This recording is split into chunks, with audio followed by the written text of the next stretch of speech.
And Jim and Shelly, welcome back to Ground Zero, and we're just honored that you're here again.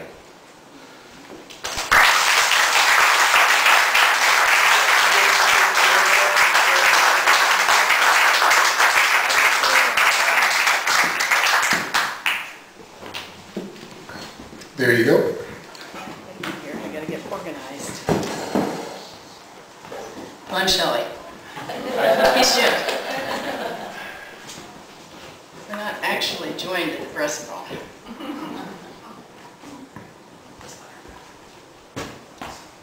And we're really glad to be back here. It's always a treat to come back. First of all, it's cool. And Birmingham, where we are now, is not cool. But it's also cool in another sense and warm as well. So we're glad to be back. And thank you for having us.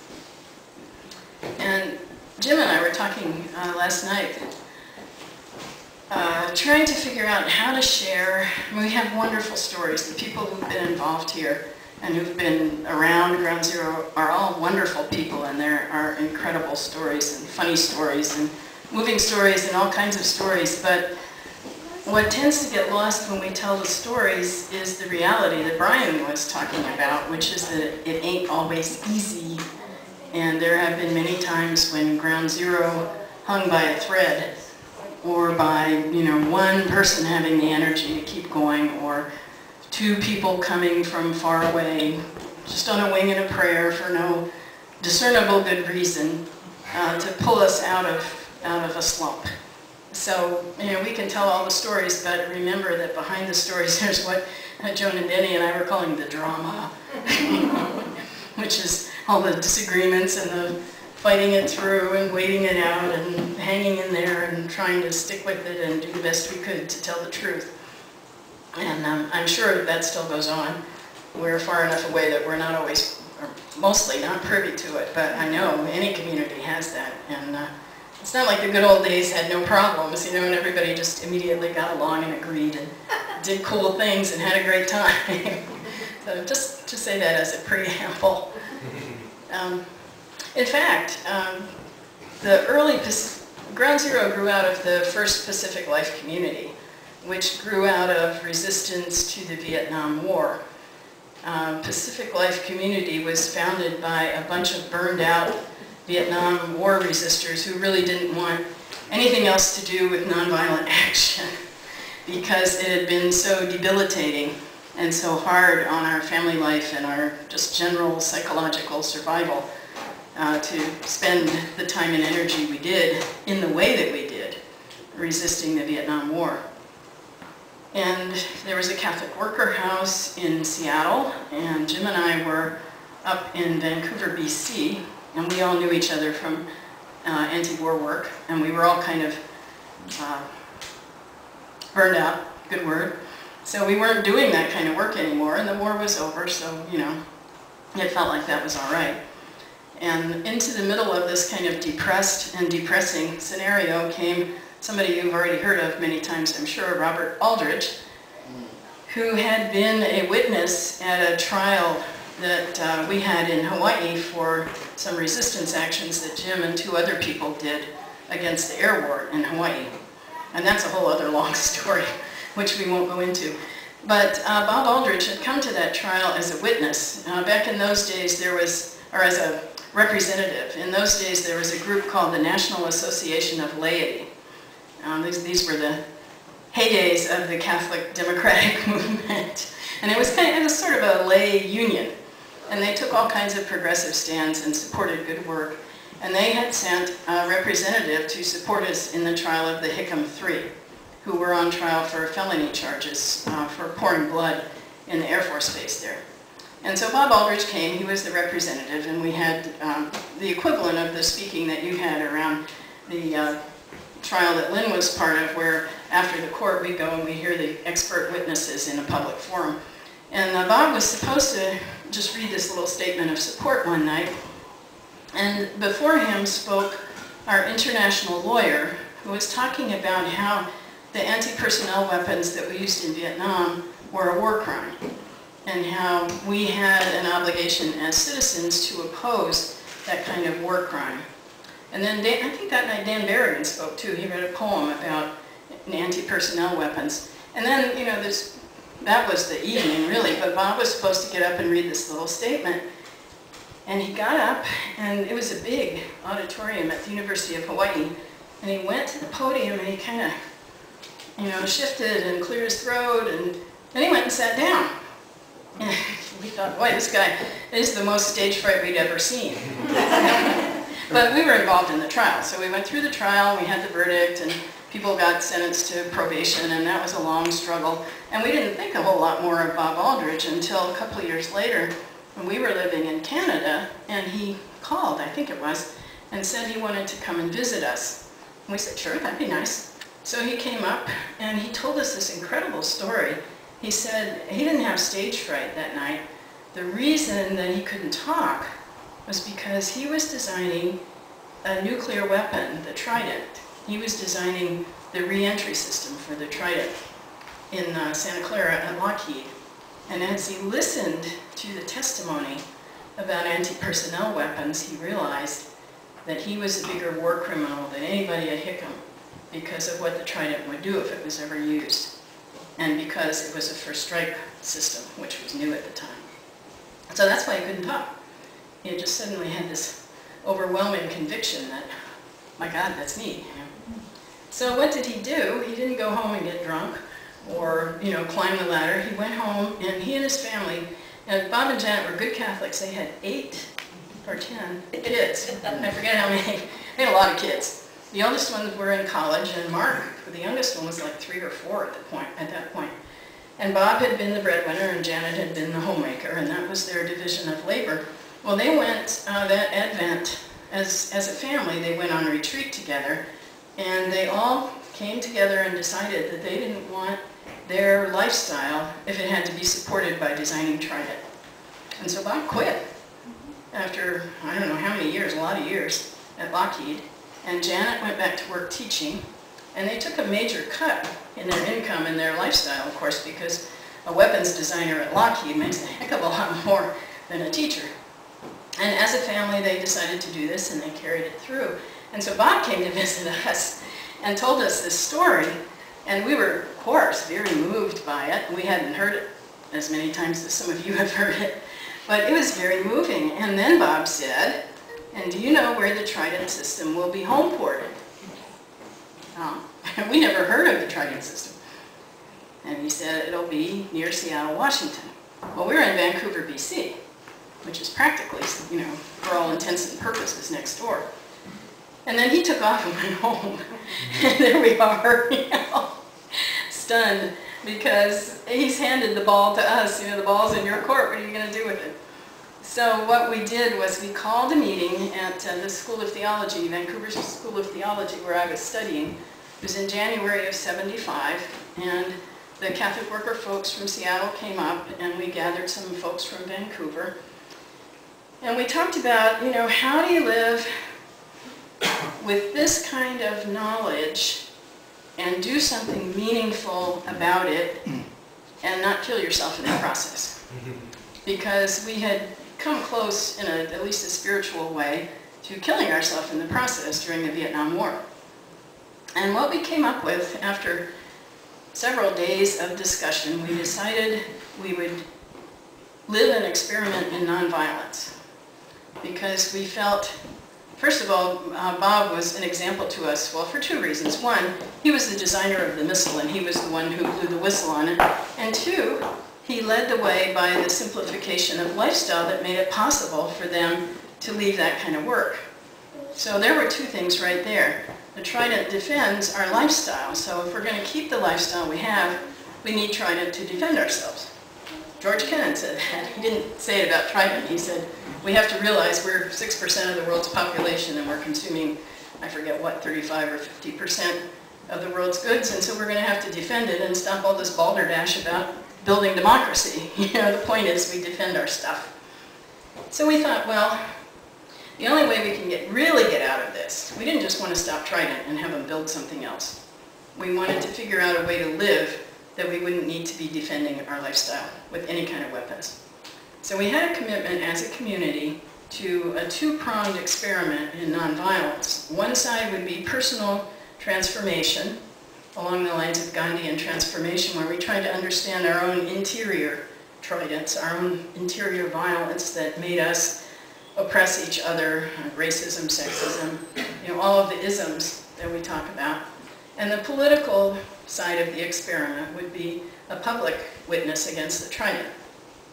And so we would meet on one side of the border or the other every month, and anywhere from 10 to maybe 30 people would come to those meetings, and we would hash out some issue of personal violence and nonviolence. This was the olden days, the women's movement was fairly young yet, and we would do things like give everybody so many matchsticks, and when you didn't have any more matchsticks, you couldn't talk. And it was amazing, how quickly the men couldn't talk. But that did two things, it kept the men aware of how much they talked. It also made us aware of how much we counted on being able to say, well, we didn't make that decision. So if it goes wrong, it's not our responsibility. So we did that sort of thing. And we planned education, civil disobedience kinds of actions, resistance, all the things that we thought would raise the issue for people. And we were a very small community, taking on the US government and Trident weapon system. We had no money. Most of us in Vancouver, we had a community house called Shanti House, and 10 of us who were the primary PLC people lived in that house. And we all worked 4 or 5 hours a week and pooled our income. And that's what funded the house and the work that we did. And we had the kids, we shared childcare and stuff. So we didn't have a big budget for this campaign. But we, at that time, had a lot of enthusiasm and a lot of hope, because we thought, if we could follow Gandhi's way of a campaign that experiments with the truth of a whole revolution, not just the government, not just putting somebody different in power, but getting rid of the power over and making it a circle, power with, sharing with, then there was really hope for the world, some kind of change. And so we did all kinds of things to try and experiment with that. We had the Trident monster, and we brought some pictures of the Trident monster. It was poles with rope on them as long as a Trident submarine, which is 2 football fields more or less, and it had a plastic garbage bag on it for every warhead. And we marched that first through downtown Vancouver. And it's quite a lesson to try and maneuver something that's 2 football fields long through a street, So it was a very big thing, and there was a march and a rally and Trident Concern Day in the city of Vancouver. And then we brought it down to the Peace Arch Park at the border, and we had Interdependence Days at Peace Arch Park, and Joan and Denny were there, and we brought water from each side of the border and mingled it, and Herb Gilbert, the Venusian, oversaw and gold horny things coming up in a big cape, and he called himself the Venusian. And he oversaw all the mingling of the waters of the United States and Canada to make peace. And then we brought the Trident monster down here. And we went to Tinian Gate, which is up the road. It's evidently no longer used as a gate because it's all blocked off. And we cut the fence, and we took Trident home into the base. So, of course, that was civil resistance or disobedience or whatever you want to call it. And people were arrested, and we had trials, and we did all kinds of defenses and rallies, and we went to jail. In those days, we were going to the county jail, primarily King County Jail. We did that twice, I think. We brought the Trident monster home, and the second time we had an overnight camp out, and people camped along the fence. And, the base was kind of worried because we'd already cut the fence once, so Roger Strittmatter, I believe, and maybe Suzuki Shoney, sat up against the pillars of the gate all night by the fire, and they had files behind their backs, and they filed the fence posts. So the next morning, when we were ready to take the Trident monster on the base, they leaned on the fence, which went down. So that was helpful. So these were all things, obviously we're nipping at the heels of the empire, we're not blowing things up, but we were raising the issue. We got a fair amount of coverage for that, and we had a lot of educational backing. I mean, we did our homework, we really studied. the arms race and the Trident system and what it meant to the arms race and to world peace. And we were able to talk about that and write about that. We did a fast at the BC legislature to try and get them to take a stand against Trident using Canadian waters. And we actually had approval of all the legislators to do it, but whoever was in charge kind of tabled the motion, so it never got called. But it was a very helpful and moving experience, and it educated a lot of people about Trident. When we first started talking about Trident, people would say, well, what's wrong with sugarless gum? What's the matter? But after maybe 2 years, people knew. And we got to the point where we would come down here to the base, mainly from Seattle, Vancouver. People would converge here for big actions, and we'd have a big march. We got to know Dorothy and Jerry Peterson, whose farm was being taken over for the freeway, and they were supportive, and we tried to support them. And we would use their land for the march, and come and people would trespass on the base, and that was civil disobedience, and there would be trials in jail. And it was really very exhilarating to do all that. It was like standing up for what we believed, kind of being out there in public and taking a risk for what we believed. And we realized eventually that we weren't relating at all with the people here in Kitsap. And that, in fact, we were looking at Kitsap people as the enemy. I mean, we didn't see the then Soviet Union so much as the enemy. We were feeling enmity with the folks who lived along Clear Creek Road or wherever, and they were feeling that for us. And we found that out especially strongly one summer. What year was it? 77. 77. We did what we called Bangor Summer, which was a takeoff on Mississippi Summer. You might remember that, where people went south to register voters. We borrowed some land that was down on Highway 16, because that was the closest land anybody would loan us. And we had a camp out all summer, and we did workshops on nonviolence and sexism and racism and all of the issues. And then we would come up here and hand out leaflets to the workers and vigil outside the old main gate, which was the gate at that point. And we got to talking with local people, and we found out that just because we came here a lot, it didn't mean we were transforming anything in terms of creating this sharing and egalitarian revolution we were talking about. So, some of us in PLC started talking about, we called it owning a piece of the rock. We thought, well, maybe we need to be neighbors rather than invaders of Kitsap County. And there was an initial Ground Zero collective that was, I think, 9 people. Joe Maines was one of them, John Williams, if you know John, the 2 of us, David and Lucia Smith-Mueller, Ruth Hood from Bellingham. A very good bunch of folks came together, and we came over here. Of course we had no money. You don't have money when you do this. But we came over here and we looked for land. And we found one piece of land that fell through, and then we found this piece of land, 3.8 acres, sharing common fence with the Bangor base. And we sent out a letter saying what we wanted to do. And we got some very interesting responses. We found one from the Berrigans when we were cleaning out our stuff to come here that said, well, we don't really think this is a good idea. You should be in the inner city with the poor. But a lot of people did think it was a good idea. And of course, Dan and Phil changed their minds after a while.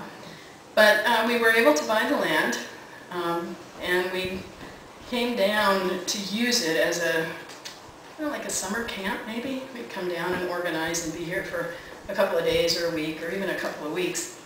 And eventually we realized that's not being a neighbor. You can't be a neighbor if you're not there. So at that point, Bob Aldridge gave us another kick. He came to visit us and said that he was really worried because he kept trying to tell people Trident is a first strike system. It's meant to start a nuclear war, not to defend. It's not mutual assured destruction when you're doing Trident, because it's so accurate and so highly explosive. The only reason for that kind of capability is if you're trying to hit the missiles in the silos before they're fired. And that's a first strike. So he was feeling very discouraged because he couldn't convince the peace movement that this was a whole new thing and that we should be really concerned and get more active about it. And so Jim and I talked about it, and we thought, well, what can we do to respond to that concern, and the only thing we could think of was, well, we can move to Kitsap County and sort of be the toehold, I guess you'd say, for Ground Zero in Kitsap County. So we did that in '78. We came down and we stayed in the funky old house while we looked for a place. And we found a little trailer over in Seebeck that we rented, and our son Tom, who was first grade then, went to school here. So we became neighbors, literally neighbors, of the folks who were in the county. And Tom went to school, and I volunteered at the library, and Tom played soccer, and we did all the neighborly things, and so we got to know folks. And because we were here, we were able to do a lot of contact building. We knew some people who were sympathetic, like Doreen Valverde, who I thought might be here sometime this week, lives down in Poulsbo, and she would invite neighbors in for coffee, and we'd go, we made a slideshow. These were in the days, when you had your mailing list on 3x5 cards, and you had a slideshow, and each slide changed, and you had to take it somewhere to get it developed, all that kind of stuff. So we had this slideshow that we had made, and we'd written out a script, and we had little red dots when you were supposed to hit the change button, and we'd read it and hit the dots and tell about the arms race and about Trident and about nonviolence and our concerns and why we were here and what we were trying to do in Kitsap County. And we'd go anywhere anybody'd have us. Church group, coffee group, whatever. We'd go and show the slideshow. And then we were handing out leaflets to the workers as they went into the base. A different leaflet every week, which was done for years. Well, we were here for 12 years, and it went years beyond the time we left. And that was a major kind of communication. And the workers would write back sometimes, and then we would print their answers and hand them out, and then we would answer and hand that out. At Thanksgiving, we made bread, and we leafleted bread, and just all kinds of things. On Labor Day, Carol Shulkin used to collect cartoons, and we'd have like a fun Labor Day leaflet with a whole collection of cartoons. We just did all kinds of things to try and engage people in a sympathetic way, but also confrontational. And at the same time, we were getting arrested and committing civil disobedience. And the leafleting in itself was civil disobedience for a long time. They didn't want us to leaflet. And it was a major issue, getting arrested every week for handing out leaflets and going to court and arguing and sometimes serving jail time, sometimes not, but keeping at it until we kind of carved out a little space for First Amendment communication. And the workers from the base would come and testify that they wanted these leaflets. It wasn't like they didn't want them. So that was all just kind of fermenting all the time together. And we were looking at Gandhi as our model and trying to figure out how Gandhi and nonviolence with total respect for the other person and looking for the truth that the other person has, and yet at the same time offering your life in opposition to the destruction and the violence that was going on. How does that transfer at that time to Kitsap County in the 70s and 80s? So there were lots of intense discussions and a fair number of disagreements, and the community would split, and then people would come, and then we would work some more, and then there'd be another disagreement, and sometimes it would split again, and sometimes it wouldn't. But there were many times when there were only 2 people or 3 people who were here in Kitsap to kind of carry on the full-time work of the campaign. So we just kept at it. We did all those demonstrations with the trespass onto the base. We did all kinds of trespass. We rode in, we swam in, we climbed the fence, we went on to have picnics. There was one, we used to do this in conjunction with the CBEC conference that the FOR had. We'd go to the conference, and part of the conference would be planning the action and then the training, the nonviolence training. And one year, after we'd done it 3 or 4 years, we had a delegation from our kids who came to us and said, "This is not fair because you're always saying that you're doing this for us, but you never let us do anything." They wanted to get arrested too. So we thought about that, and we decided, well, they had a point. So we actually planned an action where the kids trespassed with us, and we had contacted whoever, I've forgotten who we needed to contact, and we had it all set up so there was somebody for each child at the gate who had a form that they were in charge, and we all got arrested together, and the kids got released. And this is at this point we have quite a relationship with them, so they're willing to work with us. And the kids still talk about that sometimes, the time they got arrested. But we just did all kinds of things to try and raise the issue, put our lives on the line, but not in such a way that we were hostile to the people doing the work. And as a result of that, a lot of them left their jobs. Some of them, I'm sure we still don't know, but you know, Archbishop Hunthausen, you heard about, talked about Trident as the Auschwitz of Puget Sound.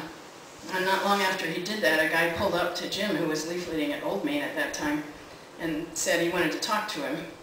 And when they got together, the guy said, well, I'm Dave Becker, I'm the chaplain, the Catholic chaplain at Bangor, and I want to know, how do you live as the chaplain of the Auschwitz of Puget Sound?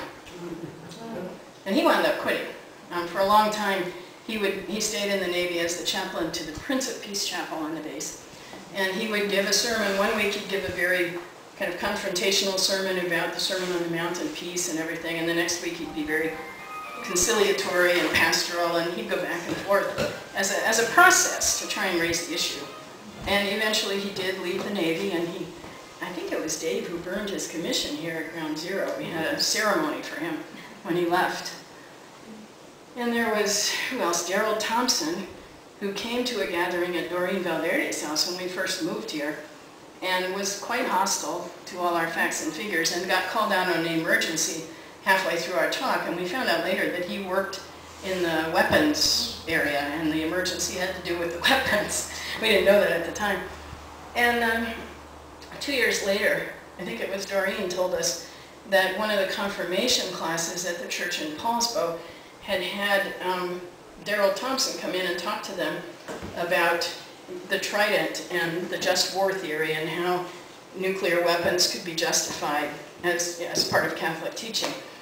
And she said it was really interesting because, you know, he gave his talk and the kids listened and they had some questions, and finally one kid said, well, if you were out on the submarine and you got the order to push the button, would you do it?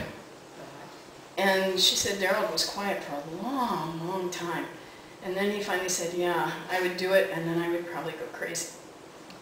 And we didn't hear anything from Darrell for maybe a couple more years, and then he called the trailer, I think, and said, I want to ask you to pray for me because I'm leaving my job. And he quit, and he was unemployed for a long time, but never went back to Bangor and works in peace-oriented stuff now.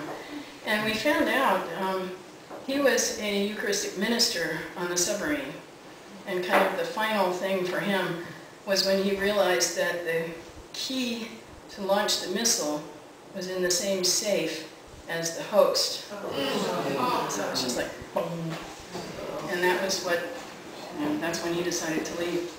So there were all these incredible stories, incredible people doing amazing things on no money, just on faith, and living here.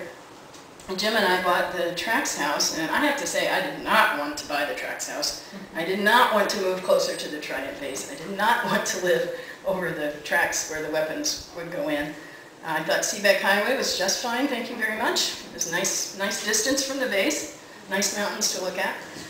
But it's pretty hard to say no to Jim when he's determined, so we wound up moving and living in the Trax house, which I think now is empty, down by the railroad tracks gate of the base. And that was when we began to see the trains going in. We knew about the missile motors, a solid fuel propellant coming on trains, and then eventually we realized the white train was coming with the nuclear weapons. And so we had that whole process of organizing a community along the tracks was going on. We're always just looking at this stuff and thinking, how can we respond, just as human beings, how can we respond to this horrible stuff without losing our humanity? And so we were always meeting as communities. We made all our decisions by consensus, which sometimes almost killed us. We shared childcare. We did, just all the things that you can do to try and make your life human. And there was one other thing I was going to stick in there before I hand this over. What was it? Oh, the pagoda.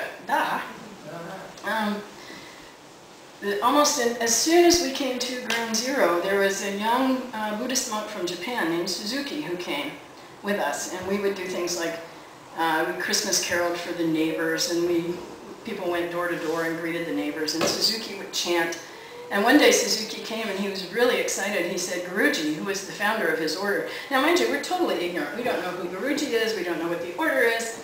We just know that there's this nice guy named Suzuki who's with us.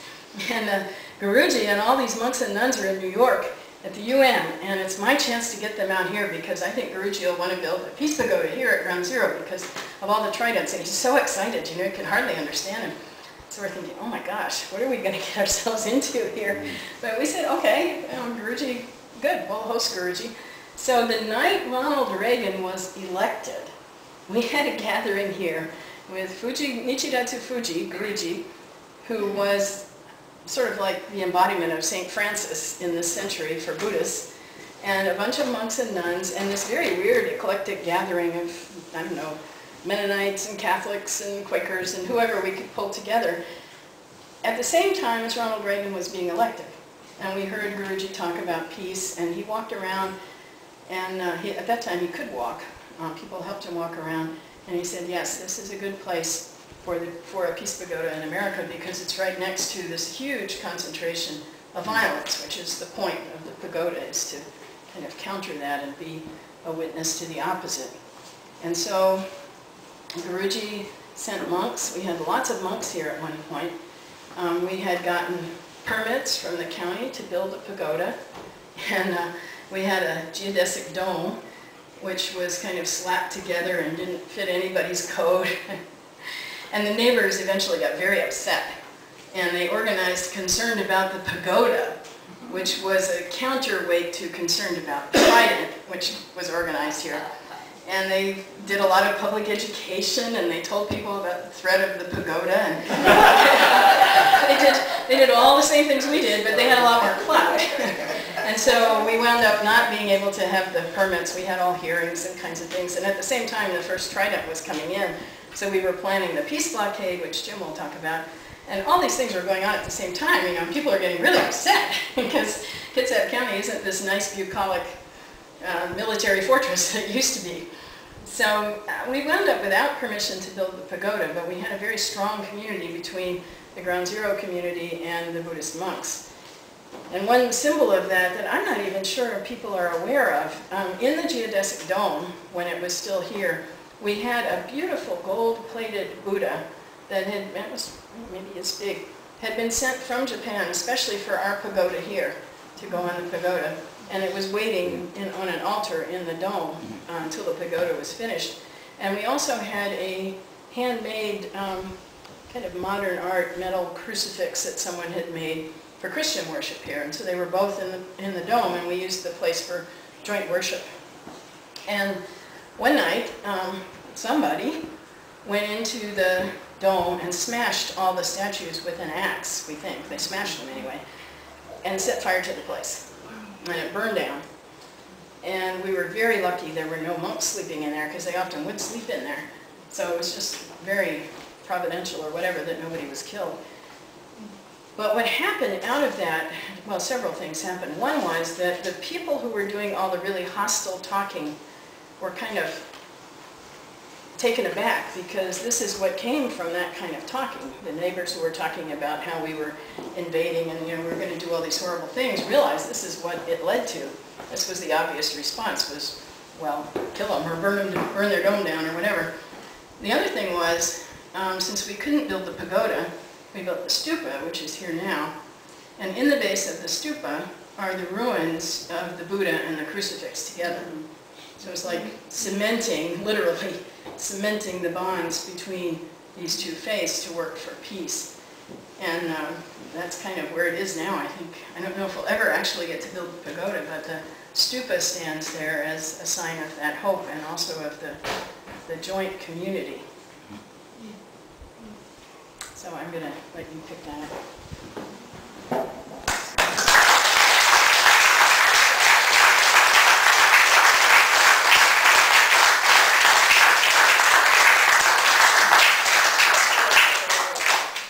Back in the olden days, we didn't have any of this stuff. Oop.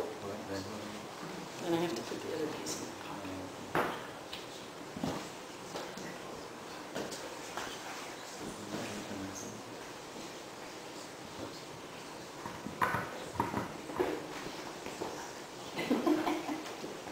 Okay. Now don't move fast. I'm Jim. Let's see, Peace Blockade, right? Peace blockade, Okay. white train. Peace Blockade, white train, and maybe a little more on the pagoda too, and what it means.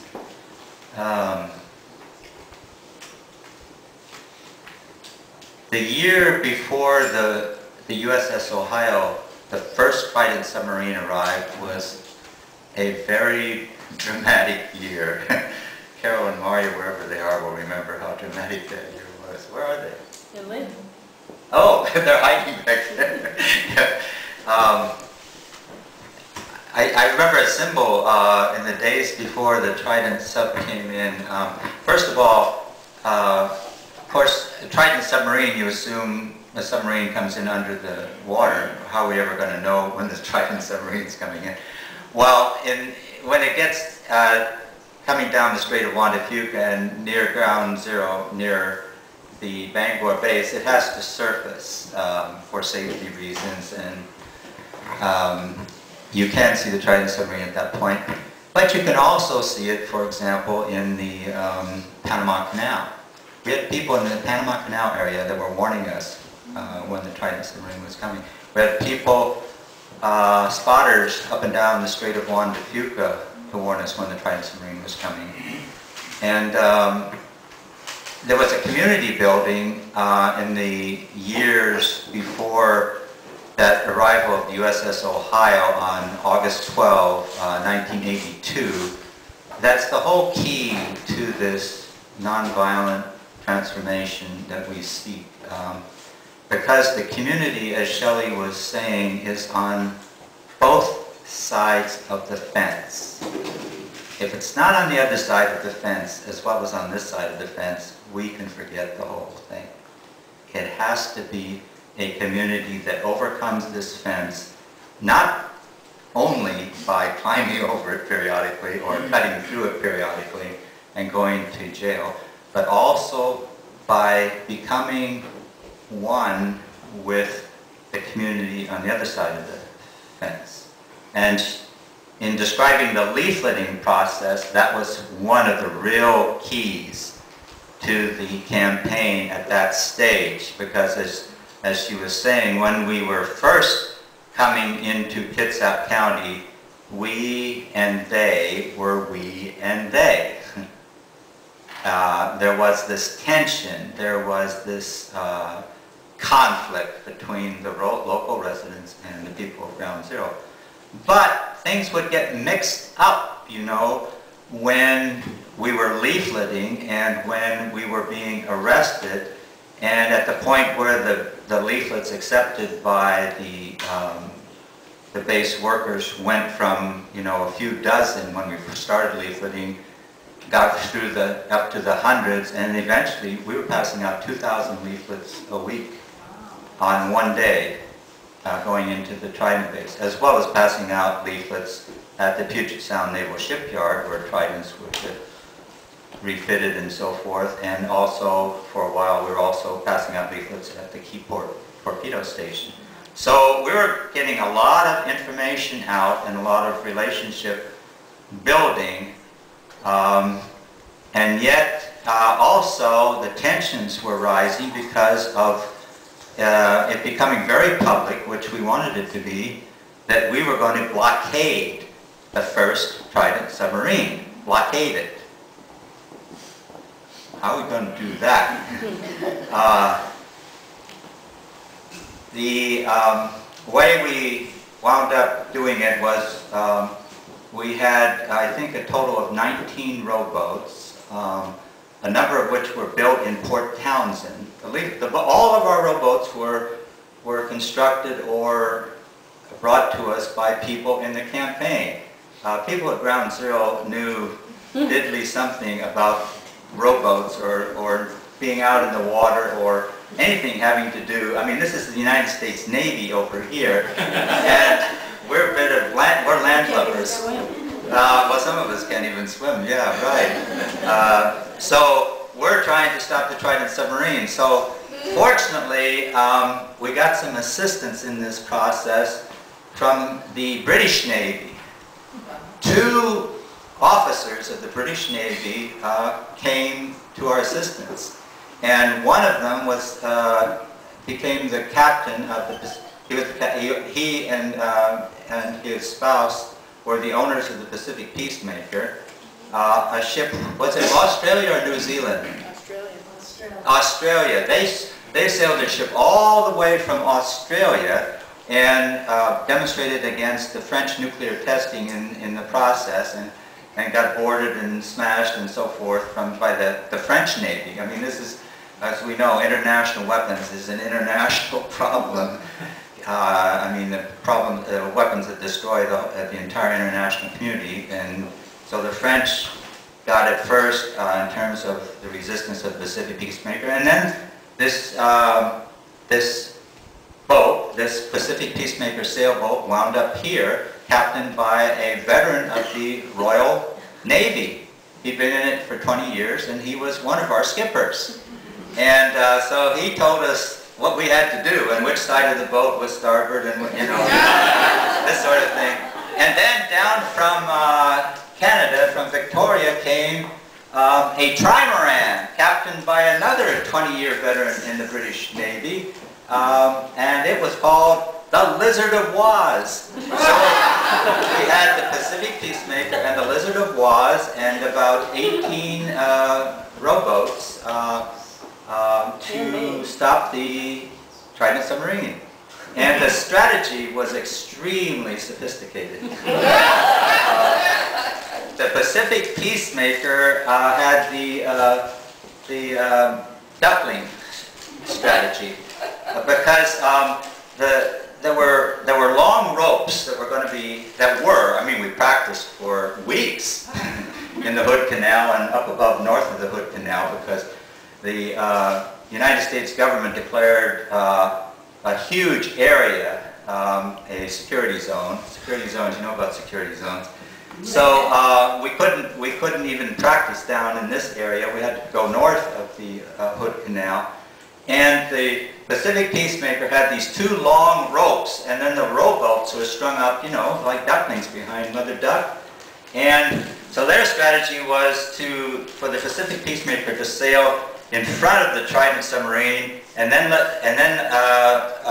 it'd keep going, and everybody being pulled by the long ropes, they'd drop, and then Trident would stop because of all these duckling boats. So that was number one strategy. That was the Pacific Peacemaker strategy. And then the Lizard of Woz strategy was sort of, I guess it was called kamikaze. So we would just, the Lizard of Woz would go right in front of the Trident sub, and then we had very tiny boats. There were only single-person boats in the Lizard of Woz. So we'd all throw our boats into the water and jump in, and then row like crazy in the Trident submarine. And then we had, there were a couple of other boats that had motors on them. They were going to circle around the Trident sub and drive it crazy by circling. So this is what we were going to do, and stop the USS Ohio. The United States government took this seriously. They sent 99 Coast Guard boats to stop us. 99. That was the entire Coast Guard fleet, Pacific Coast Guard fleet of the United States government. And they had these huge security zones, which were, you know, it was a felony to go in these zones to, and the security, a moving security zone around the Trident sub. Anywhere the Trident sub was, there was a moving security zone in addition to the whole Hood Canal. And then, you know, as you know, we had a base camp up in the mountains over in the other, one of the mountains over the other side, and there all these, you know, airplanes were flying over us all the time, and it was, you know, it was either ridiculous or terrifying. You couldn't figure out which. Half the time you think it's ridiculous, and the other half it was terrifying. And there was, I remember on the road, you know, over here, you know, there's all this discussion about it. You know, it's going to happen soon, you know, this confrontation. There was a tank going up and down the road, you know, the National Guard. It was, and that's when the dome was burned, in the midst of all of this, when the dome was burned. And thanks to Glenn Milner, we know actually who burned the dome now, many years later, through a Freedom of Information Act request. It was, you know, the base said they had no knowledge of anything, and through a Freedom of Information Act request done by the greatest investigative journalist in the United States, Glenn Milner. Who did it? Glenn, who did it? Two Marines on the base. And how did you find that out? I mean, what's the story? Well, what it was actually what happened was they sent so much information on this time period. Yeah. I can't read it to you. Read it, and I gave it to you, and you found it in the stack. You were the ones who found it. But yeah, it was just incredible. I mean, they had people in Montana looking, you know, around this blockade. I mean, they were looking for people across country who might be involved in this thing. Mm-hmm. It was. There were actually people from across the country who were, too. Yeah, there was two twins, twin Marines. They were high security guards within the base. They guarded the nuclear weapons area, and they came in and burned down the... And immediately got shipped out. Yeah, and then they covered up, the base very deliberately covered up who had done it. We didn't find that out for maybe 25 years. Wow. Don't forget the rally. Well, it's coming closer to this time, and Shelly says, don't forget the rally. That was to occur on August the 8th. I looked up the date, which wound up being providentially 4 days before. You know, we had to plan these things, of course, months and months and months in advance for a submarine that the Navy has total control over. But providentially, this rally, which wound up being attended by 8,000 people in the tribal land north of here. First of all, where are we going to have the rally in Kitsap County, you know, for all the people who want to come to help stop the Trident submarine, who couldn't actually go out on the water with our rowboat fleet. We were trying to find, you know, they got private property up and down galore, and what private landowner is going to give us a site, you know, by the water for thousands of people to come? The Native American community up here did, and we went to see them, and they said, you know, this is quite a thing you're asking us to do, you know, to allow us to, you know, to permit you to use our land for a great big rally against the Trident submarine. They said, and we said, sure, and how can we help you? And they said, well, we've got this baseball team, and they said, we'd like to get some uniforms for our youth for their baseball team. Can they do the refreshments for your rally? Oh, sure. So they did the refreshments for the rally and got really nice uniforms for their baseball team, and 8,000 people came in, and Archbishop Raymond Hunhausen, of course, who's so profoundly supportive of the Trident campaign, was the speaker. Bishop Talbert from the Methodist Church. The Church Council of Greater Seattle was totally supportive of the Trident campaign and of the resistance to the USS Ohio. They took their own boat out. They didn't blockade the submarine, but they did vigils back and forth up above. So These are the United Church of Canada. And the United Church of Canada, which is Shelley's church in those days. We'll get further to what they did in commissioning you to do something. Actually, they did that earlier, didn't they? Yeah, well, first thing they did was that the United Church of Canada commissioned Shelley to be a peace missionary to the United States of America. And she has been ever since.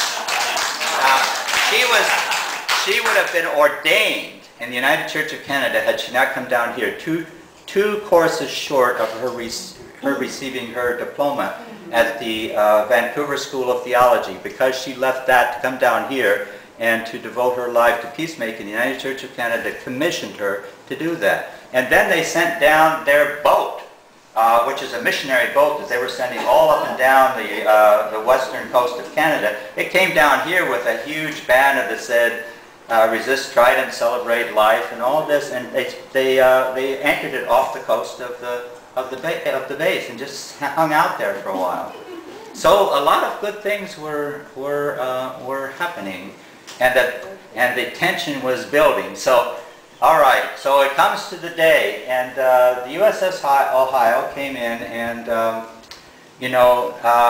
Trident is a first strike weapon, right? Preemptive war. Well, the United States government did a preemptive act on our fleet, and all of us were arrested, boarded, arrested, trussed up kind of like pigs. And a couple of the boats did circle around the Trident submarine. We did not stop the Trident submarine, but in the course of the weeks leading up to it, the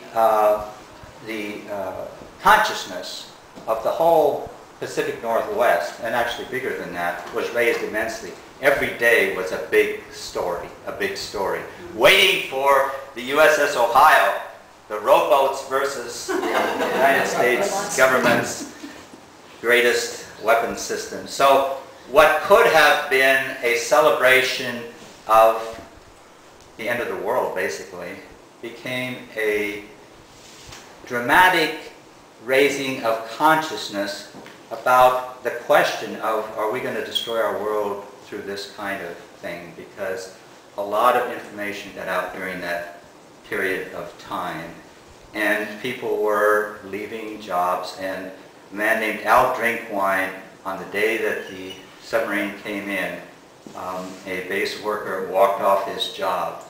Al and Jerry Drinkwine are very dedicated peacemakers today in Seattle, Washington, and beautiful, beautiful people. They've come down to visit us in Birmingham, Alabama. They've been over here. They are with it. And another person who will be here, she might even be here tonight later, or possibly this weekend, is Mona Lee. And some of you knew her as Mona Seahale in those days. All of these things were happening, people walking off the base and all. So we did not stop physically the Trident submarine. Well, that wasn't the point in the first place. Excuse me, Jim. Could you give a date? When was it? August 12, 1982 was the day that the USS Ohio came into the Trident base. And August 8th was the date of the big rally. And what happened to the stage? We were using the Clallam land and their tidal flats where we were, and to have enough land for all the people who were coming on a fairly narrow beach, we had to time the rally so that the tide would be out. So we built this big wooden stage, and we had a generator, we had a sound system, we had all this stuff. And we had to keep the speakers really moving quickly, because then the tide started coming in, and we're trying to get everybody done and then get the electrical stuff out of the way before the water comes in. We did just barely make it, but the tide was a foot or two up the stage by the time we were done. It was all very sort of seat of your pants and scary but fun, you know. One way to discipline your speakers. Yeah, if you don't want to get electrocuted, be short. And then there was the white train to stop. There's the Trident submarine, there's the white train, there's the Peace Pagoda, which was being demonstrated against by concerned about the pagoda, and who were also, they were also picketing Ground Zero, by the way, picketing our Wednesday night meetings. Concerned about the pagoda was, it was an interesting time. And a lot of arrests around leafleting.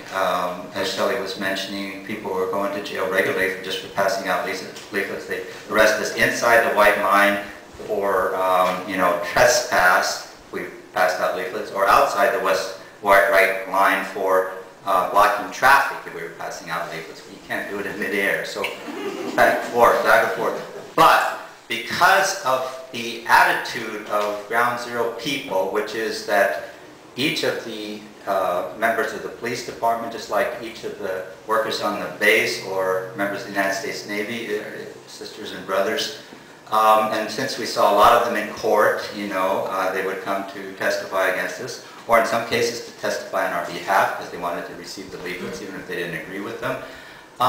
We've developed relationships, and the Kitsap County Police wound up non-cooperating with the United States Navy because they realized they were being exploited. I mean, the Kitsap County was having to pay the bills for all these arrests, and we weren't against the Kitsap County Police. In fact, we were telling them when the trains were coming, when the trains started coming, we were trying to help them with their arrests, which were on us, and the base wouldn't tell them anything, you know, and so the base, the Kitsap County Police said, we're not going to arrest them anymore.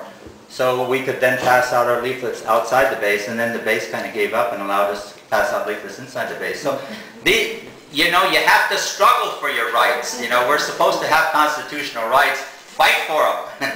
That's the only way you get them.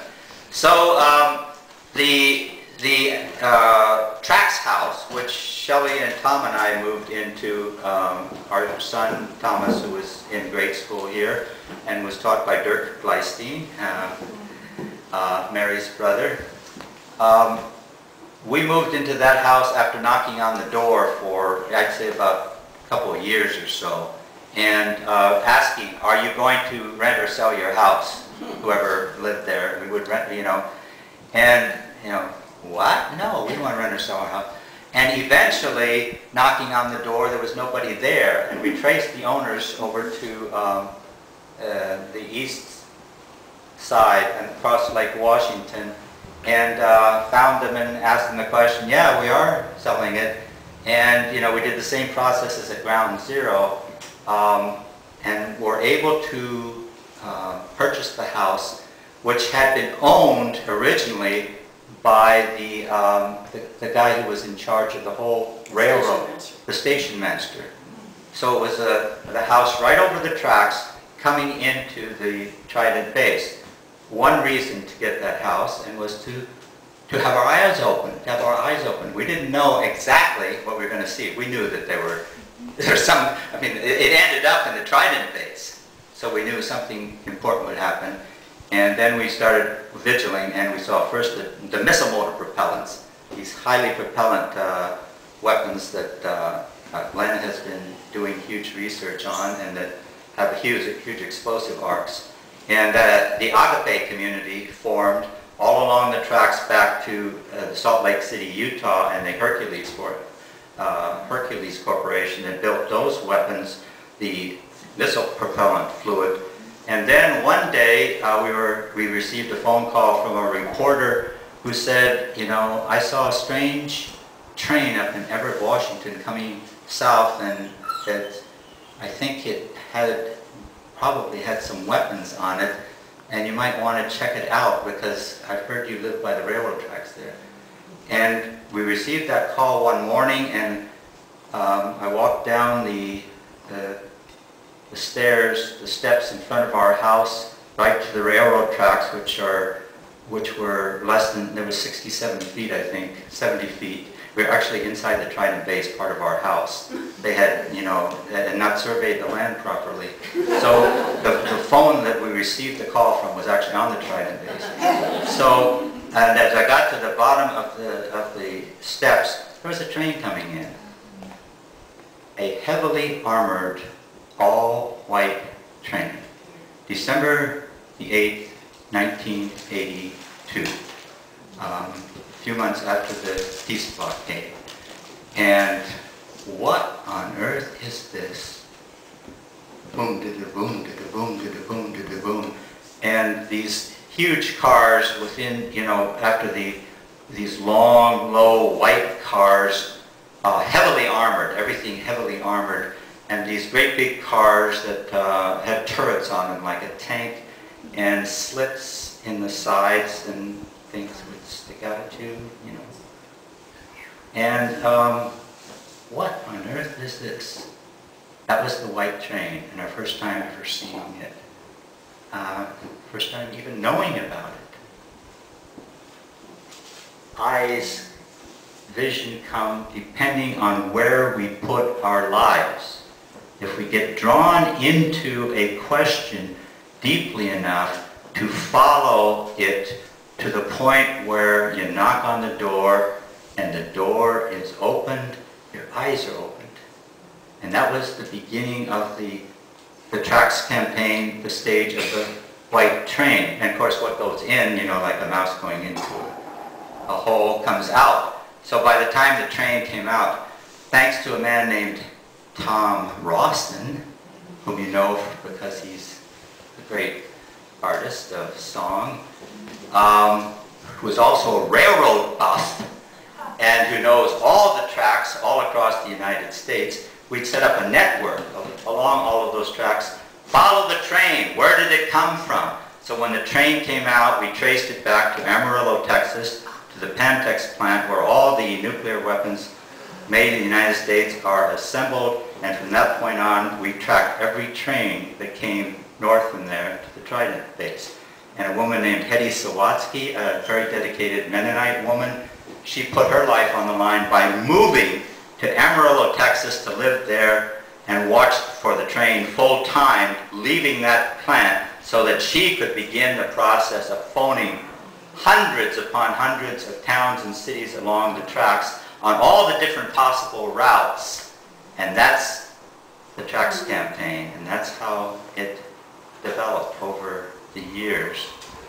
And so then the question was, how do you stop the train? First, how do you stop the submarine? And we had all kinds of struggles around that, you know, because it's not a question of physically stopping anything, and yet it is. And there's this tension.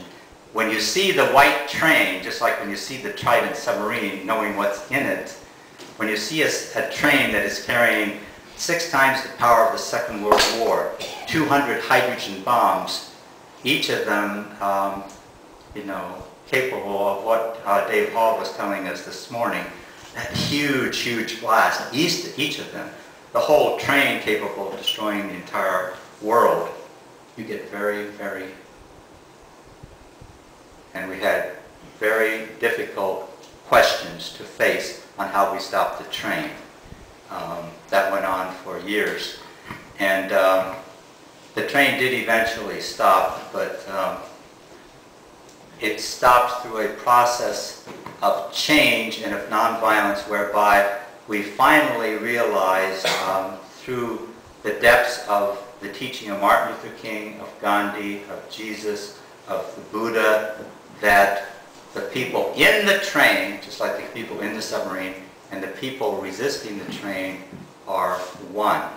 And until we become one, there is no way on earth we're going to stop that train. I think that's